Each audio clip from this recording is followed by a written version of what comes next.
The AI is coming! How's everybody doing today? I hope you're doing well.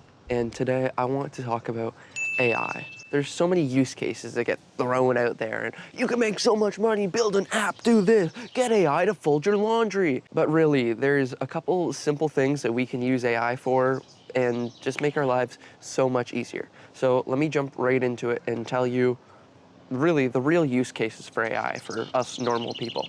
So first, one of the most amazing features of AI is its ability to recognize almost everything.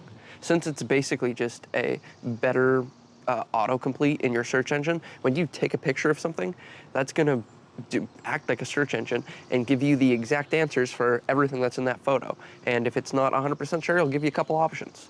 A couple good examples is I had just a jumble of tools in front of me, and I was trying to organize them and put exact name labels on all of them. And sometimes some tools can, I don't know, even as a person who works with my hands, you don't remember the name of every single tool. So I took a picture and I said, hey, name every tool in this picture.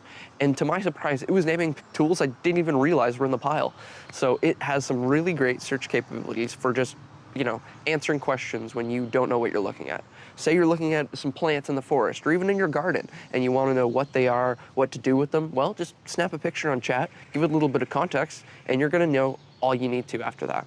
Expanding on that just a little bit more before we move on, I use it all the time in my garden. I've prefaced kind of where I am regionally so it knows what kind of temperatures I'm getting and more. I tell it what nutrients I'm using for my plants, and basically with that given context, I can go snap a picture, it will tell me what nutrients I should add, what stage my plants are at, and more. It is super helpful, and I've noticed a crazy increase in how good my plants are doing this year.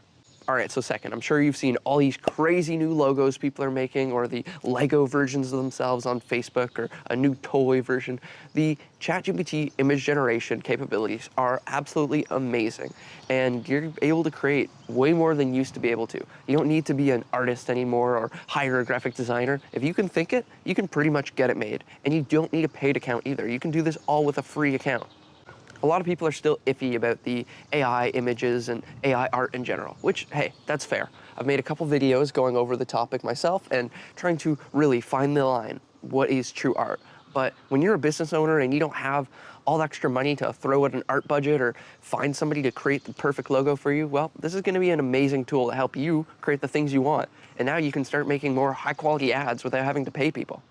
All you need to do to get some of these awesome images made is explain your idea to chat. And before you go and input it, say, hey, take this idea and make sure it's structured for a ChatGPT image prompt.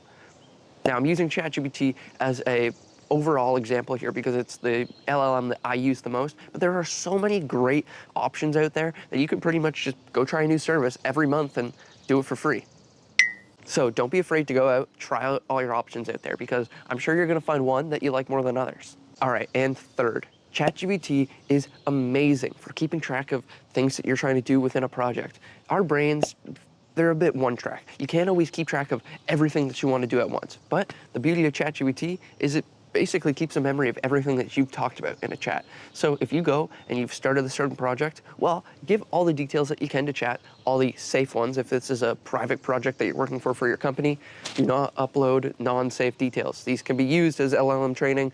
I'm not going to get into all that right now, but be smart here, guys. So after you've given all the necessary context to chat that you need, ask it a question. Say, hey, where am I at in this project? Or what would be the most efficient next step for me?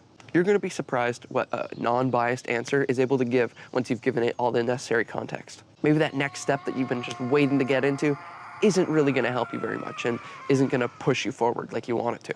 All right, so let's recap quickly. What can ChatGPT do for us? Well, it can help us search things. It can help us understand what we are looking at.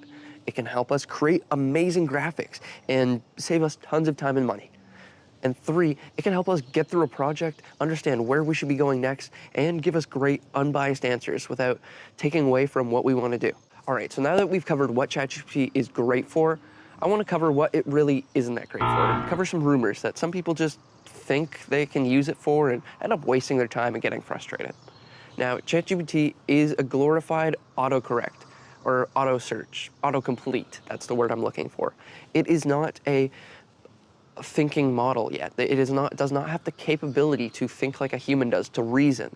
Although there's a button that says reason down below and the model takes a little bit longer to give you an answer, it does not have true reasoning. When you ask it a question, and with multiple steps especially, it's not going to be able to go through, think which step it needs to complete first, and then, give you the adequate answer. It's going to figure out what the quickest way to answer is, and that's not always the best. And besides from just straight up lying to get you the quickest answer, sometimes it can stroke your ego a little bit too much. Oftentimes when you ask ChatGPT something, especially, hey, how am I doing on this? How does this look? It's gonna tell you it looks amazing. You are so talented, you're doing so good. It's just lying. It doesn't have the ability to be critical and correct you on certain things. It can tell you where you're going wrong, but more often than not, it's going to sugarcoat it and stroke your ego a little bit too much. So make sure you're always putting in the context. Be honest, be brutal, be critical, just so it kind of leans to one way a little bit more than the other. It's still gonna sugarcoat things, it's still gonna tell you you did an amazing job, but it's not gonna do as much lying.